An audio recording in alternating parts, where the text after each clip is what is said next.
Hello dear friends, कैसे हैं? Hope आप सब लोग बढ़िया होंगे। देखिए, CWA का, CMA का दिसंबर अटेम्प्ट का एग्ज़ाम डेट आ गया है। ये बड़ी अच्छी बात है इंस्टीट्यूट के पार्ट से कि अब वो थोड़ा प्रोएक्टिव मोड में होके जल्दी एग्ज़ाम डेट निकाल देते हैं। इससे क्या होता है कि प्लानिंग करने में बनता है। अब बच्चों को बड़े आराम से प्लानिंग करने में कोई दिक्कत नहीं होती है। प्लानिंग कर भाई कब से है? तो देखिए, फाइनल हो, इंटर हो, ठीक है कि नहीं, इन सब के बारे में इन्होंने एकदम डेट निकाल दिया। आप देख सकते हैं, देखिए ये क्या डेट है, चेक कीजिए। देखिए, 10 दिसंबर से कहानी की शुरुआत होगी और ये फाइनल का है। 10 बजे से फाइनल का एग्ज़ाम है और इंटर का 2 से 5 है। देख रहे हैं आप?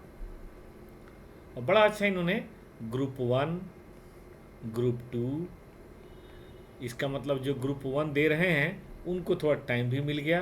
ग्रुप 2, ग्रुप 1 और ग्रुप 2 ऐसे ही पहले से भी ऐसा करते आ रहे हैं, लेकिन जो बौथ ग्रुप वाले बच्चे हैं उनको थोड़ा डेली पढ़ना पड़ेगा। तो आपका क्लास कब से शुरू होगा? आपका एग्ज़ाम देख लीजिए आप। आपका एग्ज़ाम शुरू होगा 10 तारीख से और ख़त्म होगा 17 को, एकदम डेली बेसिस पे। ठीक है ना? कोई मारा मारी नहीं। 10 से शुरू होगा और 17 को ख़त्म हो जाएगा, एकदम सिस्टमेटिक तरीके से। अब जब ये तय हो गया कि हमारा एग्ज़ाम कब है, ठीक है ना, अब तो कोई इसमें वो दो मत है नहीं, तो हम अपनी प्लानिंग अब इसके हिसाब से कर सकते हैं। कैसे प्लानिंग कर सकते हैं हम? आइए भाई, अब क्या समय हो रहा है ना? CMA इंटर की प्लानिंग, ठीक बात है। हम ये मान के चल रहे हैं कि आप एक ग्रुप की तैयारी कर रहे हैं, ठीक है। दो ग्रुप का फिर हम कभी और बताएंगे, अभी एक ग्रुप की बात कर रहे हैं। देखिए, आपका एग्ज़ाम शुरू होगा दिसंबर 10 को और अभी क्या है? अभी मान लेते हैं कि भाई 10 जुलाई है, ठीक है।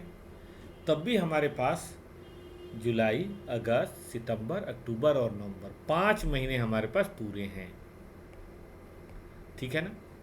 अब देखिए, इसमें करना क्या चाहिए? बड़ा सिंपल है। आपको करना बेटा ये चाहिए कि ये 4 महीने ना आप अपनी स्टडी को दें। अब स्टडी चाहे क्लास हो, चाहे क्लासेज ऑनलाइन हो, फेस टू फेस हो, जो भी क्लास हो, या आपका जो सेल्फ स्टडी है, एक बार ये होना चाहिए कि भाई पूरा सिलेबस हमारा 10 नवंबर तक कंप्लीट हो जाए। और जो 4 पेपर अगर हो तो कोई दिक्कत की बात नहीं होती, 4 पेपर कंप्लीट हो ही जाता है। ठीक बात है कि नहीं? 4 महीने में 120 दिन है और संडे मान लीजिए हम हटा भी दें, 15-16 दिन, तब भी 100 डेज कहीं नहीं गया। ठीक बात है कि नहीं? और लास्ट में 30 डेज बेटा हम 30 डेज रिवीजन के लिए रखेंगे और मास्टर टेस्ट, वैसे टेस्ट तो हमेशा देते रहना चाहिए, लेकिन मॉक टेस्ट के लिए रखेंगे हम 30 डेज। और एकदम परफेक्ट सब कुछ इसके अंदर हो जाता है, कोई प्रॉब्लम नहीं होती। आजकल आप जानते हैं रिसोर्स की भी कोई दिक्कत नहीं है, ढेर सारे यूट्यूब क्लासेज अवेलेबल हैं, ढेर सारी ऑनलाइन क्लासेज अवेलेबल हैं, फेस टू फेस अवेलेबल हैं। तो आज से 20 साल पहले जब हम लोगों ने किया था CMA, बल्कि मैंने तो 25 साल पहले किया था, तो उस समय ना रिसोर्स की दिक्कत थी, किताबों की दिक्कत थी। अब ऐसा नहीं है, अब किताबें अवेलेबल हैं, रिसोर्स भी अवेलेबल हैं। यूट्यूब पे आप एकदम फ्री में पढ़ सकते हैं। थोड़ा बहुत चार्ज देके आप ऑनलाइन भी पढ़ सकते हैं, फेस टू फेस भी पढ़ सकते हैं। और फेस टू फेस में थोड़ा सा उनकी चूँकि ओवर हेड कॉस्ट ज़्यादा आती है, इसलिए चार्जेस ज़्यादा होता है। अदरवाइज काम हो ही जाता है, इसमें कोई दिक्कत की बात नहीं, ठीक है। तो ये आप एक प्लानिंग बना लीजिए, चाहे जैसे भी हो। 120 डेज के अंदर मुझे अपना सिलेबस कवर करना है, एकदम कट ऑफ डेट रखिए 10 नवंबर। इसके अंदर क्या क्या करना चाहिए सेल्फ स्टडी में? देखिए, सेल्फ स्टडी में आपको कॉन्सेप्ट करना चाहिए, है ना। सेल्फ स्टडी में प्रैक्टिस करनी चाहिए। अब प्रैक्टिस चाहे क्लास में हो, चाहे घर पे हो, जैसे भी हो। क्लास में हो तो भी कोई बात नहीं, होमवर्क हो तब भी कोई बात नहीं, लेकिन करनी चाहिए। अपने नोट्स बढ़िया से बना के रख लेने चाहिए। नोट्स प्रिपरेशन है, टैक्स का, लॉ का, मैं तो कहता हूँ अकाउंट वगैरह का भी, ठीक है। बताऊँ अकाउंट के नोट्स कैसे बनते हैं? जैसे देखिए, अकाउंट के इस तरीके से बेटा नोट्स बनते हैं। आपको दिखाता हूँ। जहाँ भी आप पढ़ेंगे वो आपको बनाएंगे, उनका काम है। देखो जैसे ये है बिल्स ऑफ एक्सचेंज, ठीक है ना। तो इस तरह के नोट्स के बिल्स ऑफ एक्सचेंज क्या है, क्या जनरल एंट्रीज होती हैं, डिस्काउंटिंग ऑफ द बिल क्या है, ठीक है कि नहीं, टाइप्स ऑफ बिल क्या है, डिमांड बिल, ये जो भी अपना है, डिसऑनर ऑफ द बिल क्या है, नोटिंग चार्जेज क्या है, और क्या बोलते हैं इंटरेस्ट वगैरह क्या है, रिटायरमेंट क्या है, इंसॉल्वेंसी क्या है, एकोमोडेशन बिल क्या है, बिल क्या बोलते हैं फॉर कलेक्शन क्या है।